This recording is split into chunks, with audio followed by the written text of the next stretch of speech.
সর্বনাশ হয়ে গেল নীল। এখন কি উপায় হবে? রাত্রে চোখে মুখে গভীর উদ্বেগ আর আসন্ন লোকলজ্জার ভয়। নীল চুপ করে রইল কিছুক্ষণ। যেটা ঘটে গেছে সেটা এড়ানোর তো উপায় নেই, দায় নিতেই হবে। রাত্রির পিঠে হাত রাখল সে। সর্বনাশ বলছো কেন? ভুল যখন হয়ে গেছে শোধরানোর দায়টাও নেব আমরাই। কি করব? বিয়ে করব। খুব তাড়াতাড়ি বিয়েটা সেরে ফেলবো আমরা। বাড়ির লোকেদের তো আপত্তি ছিল না কোনো। যে বিয়ে 2 বছর পরে হওয়ার কথা ছিল সেটা এখনই হবে। নীল শান্ত গলায় বলল। এক্ষুনি বিয়ে? রাত্রি উদ্ভ্রান্ত গলায় বলল। হ্যাঁ, বাধা কিসের? আমি দিল্লির অফিস ট্যুরটা সেরে আসি, তারপরেই সব ব্যবস্থা করব। সবাই জেনে যাবে যে। কিভাবে তখন? প্যানিক করছো কেন? আমি আছি না, ভরসা রাখো আমার ওপর। রাত্রির হাতে চাপ দিল নীলের বলিষ্ঠ আঙুলগুলো। হাতটা আঁকড়ে ধরল রাত্রি। বড় ভরসা যে এই হাতের স্পর্শে। সেই কবে থেকে ধরে আছে।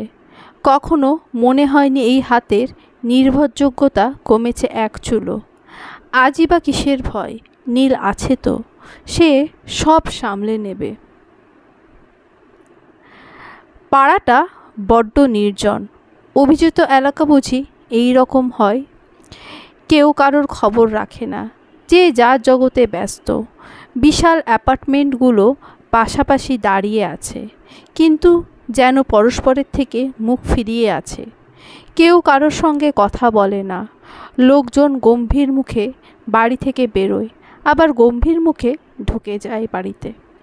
হঠাৎ দেখা হয়ে গেলে, চেনা মুখ হলে 2-একটা সৌজন্যমূলক বাক্য বিনিময়, যেগুলো নেহাত না হলেই নয়, সেইটুকুই হয়। কিন্তু যারা এখানে থাকতে এসেছে তাদের নিয়ে কারোর মাথা ব্যথা নেই। 7 দিন হলো এই এলাকায় 2 বেডরুম ফ্ল্যাট কিনে উঠে এসেছে জয়।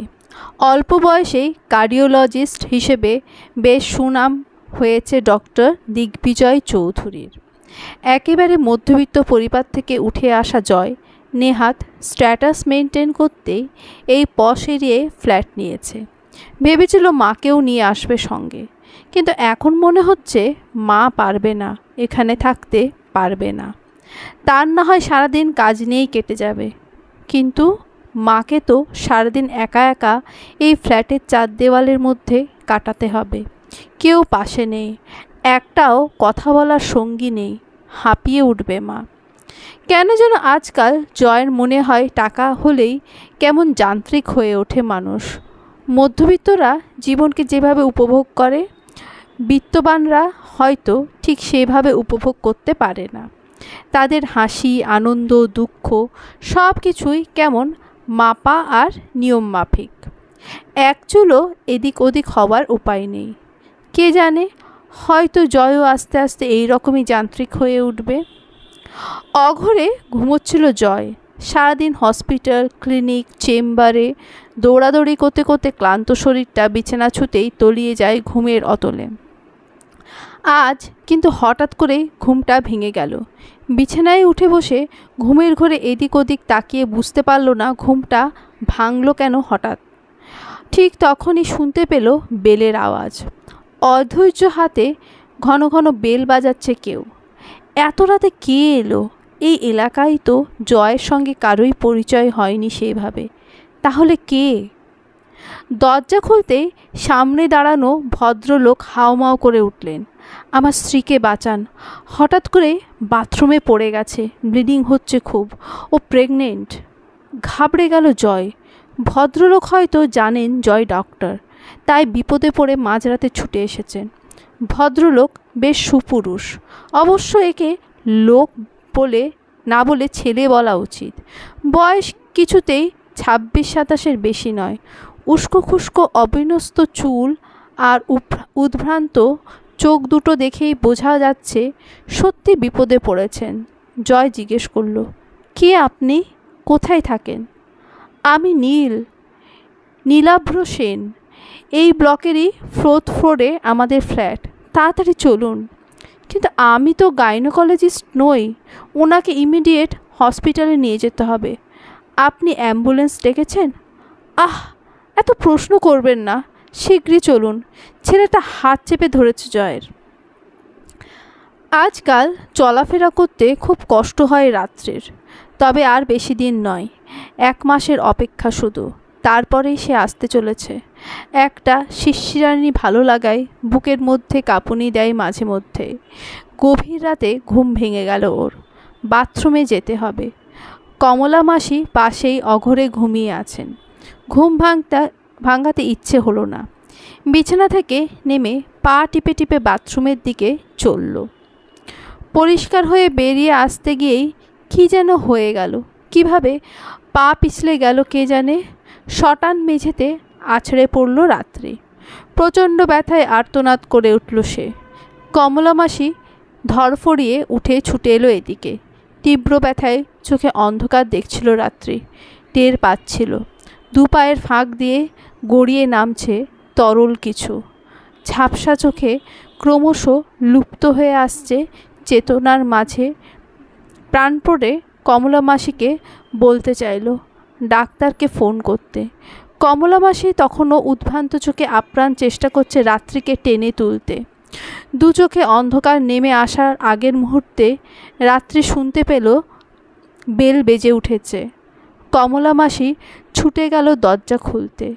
আচ্ছন্ন অবস্থায় রাত্রি টের পেল বলিষ্ঠ 2 হাতে কে যেন কোলে তুলে নিয়েছে ওকে। স্পর্শটা যে খুব চেনা। তবে কি আর ভাবার শক্তি ছিল না। অন্ধকার নেমে আসছে ততক্ষণে চোখে। জয় হতভম্বের মতো বসেছিল হসপিটালে নিজের চেম্বারে। ভোর 5টা বাজে। এতক্ষণ যেন একটা ঘোরের মধ্যে ছিল। চেতনাও ছিল আচ্ছন্ন। হুঁশ ফিরে পেতেই নিজেকে এখানে আবিষ্কার করেছে। কি করে এখানে এলো, কেন এলো, কিচ্ছু মনে নেই। অপরিচিত ছেলেটা হাত চেপে ধরার পর আর কিচ্ছু মনে নেই। তারপরে সব ঘটনা যেন স্মৃতি থেকে ইরেজার দিয়ে মুছে দিয়েছে কেউ। অথচ এরা সবাই বলছে সেই নাকি রাত 3টের সময় অ্যাম্বুলেন্স পাঠানোর জন্য ফোন করেছিল। তারপর প্রেগনেন্ট মেয়েটাকে সে এখানে নিয়ে এসেছে, যার জন্য ঠিক সময়ে চিকিৎসা শুরু হয়েছে। Doctor Mukherjee immediate C section delivery করিয়েছেন। বাচ্চা আর মা দুজনেই এখন বিপদমুক্ত। আর একটু দেরি হলে মারাত্মক কিছু ঘটতে পারত। কিন্তু এত সব ঘটনার কিছুই তো মনে নেই জয়ের। কি হয়েছিল ব্যাপারটা? থম ধরে বসে থাকতে থাকতেই দরজায় টোকা পড়ল। সিস্টার শিলা মুখ বাড়িয়েছে। স্যার, পেশেন্ট আপনার সাথে দেখা করতে চাইছে। কোন পেশেন্ট? আপনি যাকে নিয়ে এসেছেন। মেয়েটার জ্ঞান ফিরেছে? হ্যাঁ, তবে দুর্বল খুব। কিছু বলতে গিয়েও থেমে গেল জয়। বলল, আসছি আমি। সিস্টার শিলা চলে গেল। জয়ের হতভম্ব ভাব কাটছিল না কিছুতেই। চেনা না জানা না মেয়েটাকে অ্যাম্বুলেন্সে সাথে করে নিয়ে চলে এলো, তাও কিছুই মনে নেই।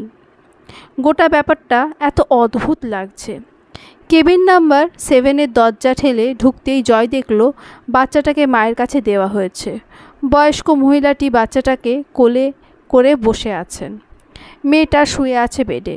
সেখান থেকে স্নেহাতুর দৃষ্টিতে তাকিয়ে আছে বাচ্চাটার দিকে। কেমন আছেন?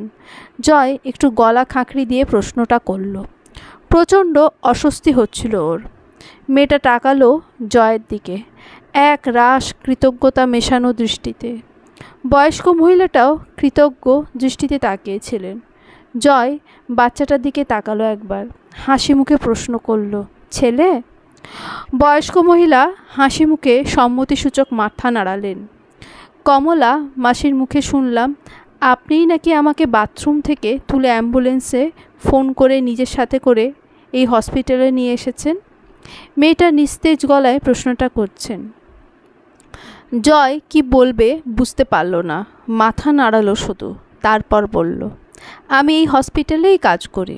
জানি আপনি কার্ডিওলজিস্ট, এখানকার নার্সরাই বলেছে। মেয়েটা বলল। জয় চুপ করে রইল। আপনাকে কি বলে ধন্যবাদ দেব জানি না। আপনি আমার এত বড় উপকার করেছেন। জয়ের প্রচণ্ড অস্বস্তি হচ্ছিল। মেয়েটা এমনভাবে বলছে, জয় কি আসলেই কিছু করেছে?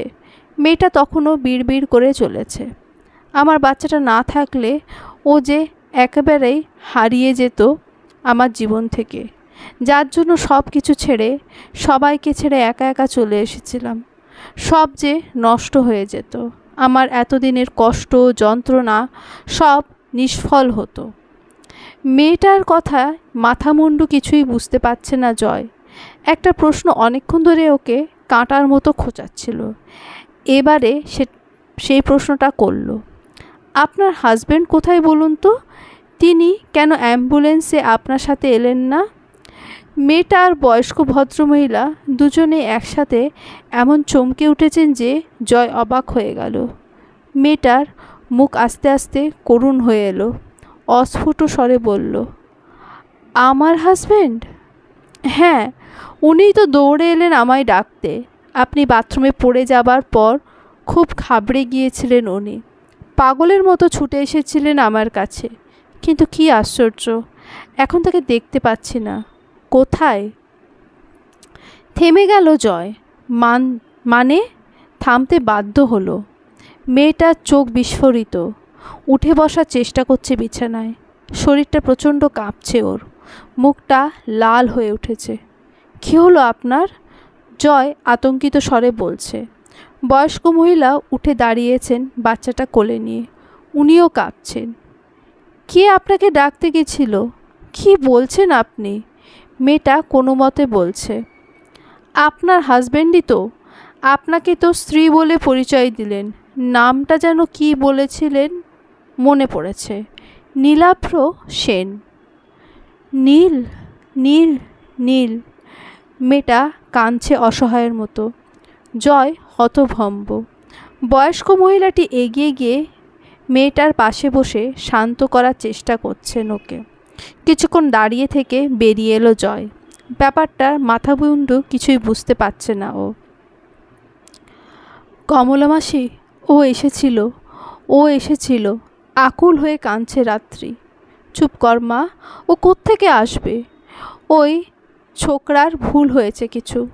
কমলা শান্ত করার চেষ্টা করছিল রাত্রিকে। সেই কবে থেকে কোলে পিঠে বড় করেছেন মেয়েটাকে।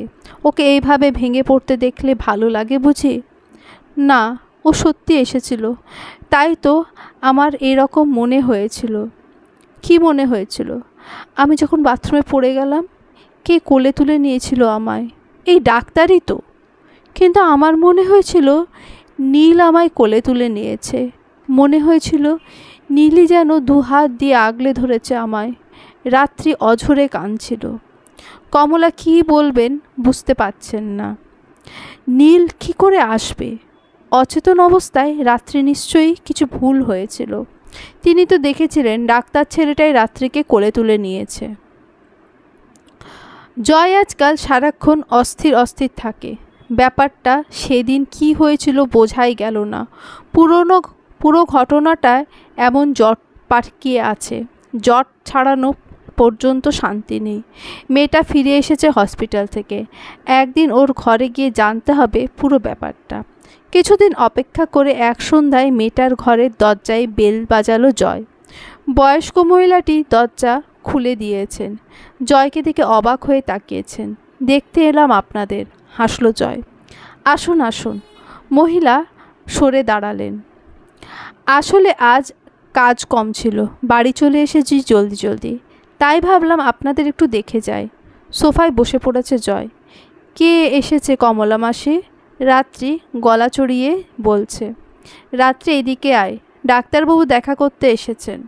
কোন ডাক্তারবাবু? বলতে বলতে এসেছে রাত্রি। তারপরই জয়কে দেখে এক মুখ হেসে বলেছেন, আপনি ভালো আছেন তো? আমি তো ভালোই আছি। আপনাদের খবর বলুন। আমরা সবাই ভালো। আপনার ছেলে? সেও ভালো, ঘুমোচ্ছে। আপনি চা খাবেন তো? বয়স্ক মহিলা বলছেন, খেতে পারি। হাসল জয়। মহিলা উঠে গেলেন চা করতে।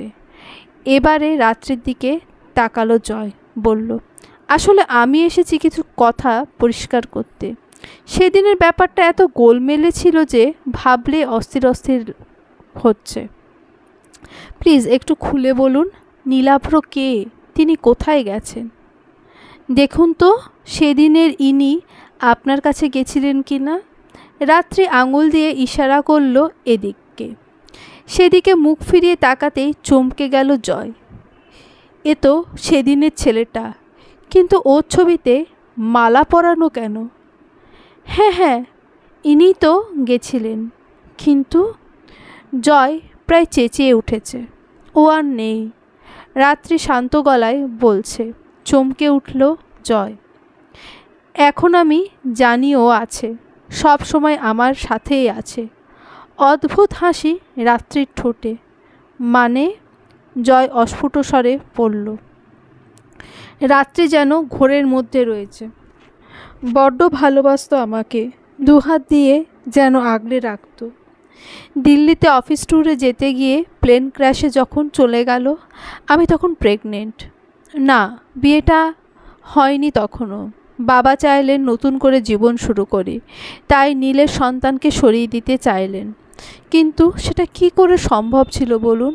ও যে নীলের একমাত্র চিহ্ন, ওকে কি করে সরিয়ে দিতে পারতাম? সেই নিয়ে বাড়িতে প্রতিদিন অশান্তি। আপনার শ্বশুরবাড়ির লোকেরা কিছু বলেনি? পাশে দাঁড়ায়নি? বিয়েই তো হয়নি, শ্বশুরবাড়ি কি করে হবে? ছেলের মৃত্যুর পর তারা আমাকে অপয়া ভেবে মুখ ফিরিয়ে নিয়েছিলেন। আশ্চর্য, আপনি প্রেগনেন্ট জেনেও? কি জানি তারা জানতেন কি না, নীল ওদের বলেছিল কি না, কিছু জানি না। তখন এত কিছু ভাবার মতো অবস্থায় ছিলাম না। তারপর কি হলো? বাবা কিছুতেই আমার আর নীলের সন্তানকে বাঁচতে দেবেন না বুঝে বাড়ি থেকে বেরিয়ে এলাম। নিরিবিলিতে থাকবো বলে এখানে এই ফ্ল্যাটটা ভাড়া নিলাম। কমলা মাসিও আমার সাথে বেরিয়ে এলো। আমার মা নেই, সেই 2 বছর বয়স থেকে মায়ের দূরসম্পর্কের দিদি কমলা মাসির কাছে মানুষ আমি। বাবা আর খবর নিল না আমার। হয়তো কমলা মাসি সঙ্গে আছে জেনেই মুখ ফিরিয়ে থাকতে পেরেছিল। তারপর তো দেখতেই পাচ্ছেন আমার এতদিনের কষ্ট তো সফল হলো বলুন। নীলের একমাত্র চিহ্ন, আমাদের একমাত্র সন্তান এখন আমার বুকের কাছে আছে। নীলও আছে আমাদের সাথে। আপনি তো সেটা বুঝতেই পেরেছেন, তাই না বলুন? নইলে সেদিনে তো সব শেষ হয়ে যেত। কেঁদে ফেলেছে রাত্রি। নীল সেদিন আমাকে ব্যবহার করেছিল আপনাদের দুজনকে বাঁচাতে। এখন বুঝতে পেরেছি, জয় অস্ফুট স্বরে বলল। রাত্রি জবাব দিল না, ভেজা চোখে তাকিয়ে রইল জয়ের দিকে। জয়ের মনে আর কোনো সংশয় নেই, কোনো জট নেই। গোটা ব্যাপারটাই এখন স্পষ্ট। জয় মুগ্ধ দৃষ্টিতে তাকিয়েছিল রাত্রির দিকে। এত কষ্ট সহ্য করেছে মেয়েটা শুধুমাত্র ভালোবেসে। আর নীল শুধু ভালোবাসার কারণে সেদিন মৃত্যুর ওপার থেকেও ফিরে এসেছিল সে। ভালোবাসা এমনও হয়, মৃত্যুর পরেও এভাবে ফিরে আসা যায় প্রিয়জনের টানে।